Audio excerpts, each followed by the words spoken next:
Bu brasletlarni sizga shunchaki ko'rsatkim keldi. Agar siz ham bu yil shunaqa tillalarni olishni niyat qilgan bo'lsangiz, albatta nasib qilsin. Izohlarga kirib, amin deb yozib qoldiring va bu videoga bitta like bosib, videoni oxirigacha ko'ring. Birinchi brasletimizni sizlarga ko'rsatadigan bo'lsam, Gourmet modeli. Ustidagi ko'rib turgan qora joylari qora tilladan ishlangan, ko'rasizlar. Bu tosh emas. Juda ham neobishniy. Bunaqa brasletni menimcha hech qayerda uchratmaysizlar. Buni qo'lingizga taqqaningizda ham hammadan bittada ajralib turasizlar. Grammi 1693, narxi $2080 chiqyapti. Ikkinchi brasletimiz Carter'dan Unlimited modeli. Bunga yaxshilab ahamiyat berishingizni so'rayman.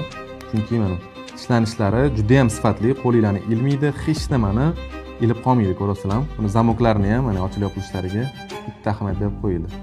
1681 gram, narxi $2070. Uchinchi brasletimiz Chanel modeli. Bu hamma Chanellarga o'xshab ishlanmagan, ajralib turadi. Buni ustalarini ko'rasizlarmi? Yaltirashlari ham ko'p va ancha-muncha baquvvat qilib yasalgan. 12.31 gram, narxi $1515. Carter Clash modeli. Bu jo'skisi emas, yumshoq qilib ishlangan varianti. Chetlari qimillaydi. Grammi 934, narxi $1150. Beshinchi brasletimiz Cherviak.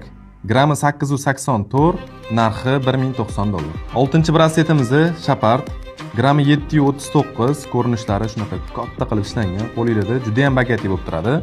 Narxi $910. Yettinchi brasletimiz Rolex. Bu yangi chiqqan model. Qo'lingizda juda ham chiroyli turadi va har kunlik taqib yurish uchun juda ham zo'r variant.